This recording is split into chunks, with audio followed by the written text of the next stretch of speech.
Hi everybody, ExtractCraft here. Today we are doing a video on how to unbox your new EtOH Pro 4-liter capacity alcohol recovery device. So we have our box open and ready to go. Let's dive in. Okay, so the first thing that we want to do is go ahead and remove the top foam piece, and then we will begin pulling out all of the components. The first is your kettle box. So we'll leave this here for just a second. And then we're going to remove every other little component. We have our spit jar, as we call it. And then you also have the holster, which will hold the recovery jar.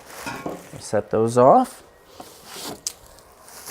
A half-gallon recovery jar. And then our cord for power to EtOH. And then we also have here the back plate.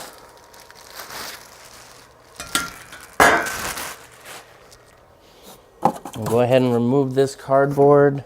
And our lid here, along with the lid for the recovery device, is off to the side. So we just pulled this piece of cardboard out.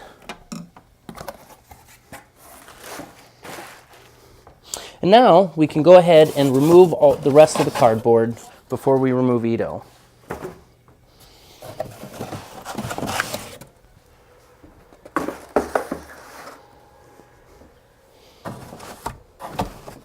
And as you see, the way this is packed is designed in order to keep EtOH completely safe throughout the shipping process. We use a double wall box for shipping. So this way EtOH doesn't move, the box is strong and can handle the weight. And now we're going to go ahead and remove EtOH. You want to make sure you have a good grasp as you pull it out and set it onto your table. Okay guys, now we're back. We have all of our components laid out here. So now what we can do is begin assembling your EtOH Pro and get it ready for evaporation. So the first thing that we want to do is go through all of our components to make sure we have everything. You need to have your kettle for your evaporation. This is your lid holster that will go on the back of the machine. We'll show you how that goes on.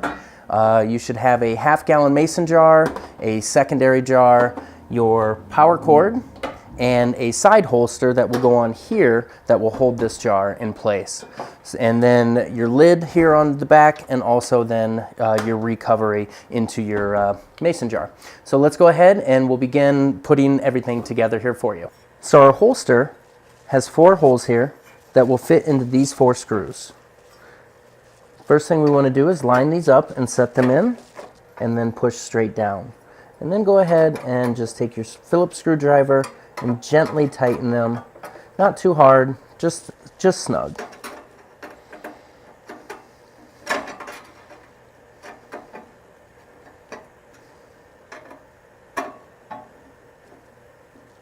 So now we want to take our lid holster, which also has 4 holes, and line them up with these screws here.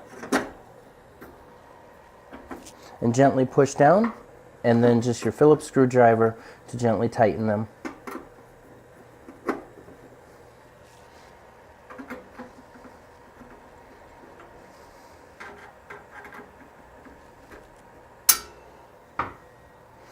This is where your lid holster will fit.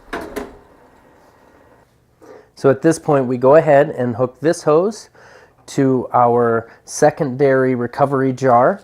This jar will collect any residual alcohol that may go through the pumps and through the system itself. That doesn't end up in the reclaim, it will end up in this jar. This jar just needs to be attached firmly down onto the lid. So now we want to go ahead and attach our kettle to the tracks and slide it into the plug. The 2 tracks on the bottom of the kettle will slide easily once they're lined up, and the kettle will slide forward and click into the EtOH Pro. The power cord for EtOH will slide directly into the back of the machine and plug in nice and easy. This is also where you have your on and off switch and an auxiliary outlet to hook up an auxiliary pump. You can also find your serial number located on the back. EtOH Pro is a closed-loop system with the vacuum applied from the evaporation kettle to the alcohol recovery jar. The jar's lid has a vacuum port and also the line for the alcohol to run through. The line must be dropped into the kettle or into the jar, and the lid securely fastened to the top. Okay, so now we have EtOH completely unboxed and fully assembled and ready to go. One thing we recommend before you get started is to use some mild soap and water to clean out your evaporation kettle and your recovery jars. Guys, that's all for today. Don't forget to subscribe to our channel, like this video, share this video, comment down below, and let us know what you think. Thanks, guys.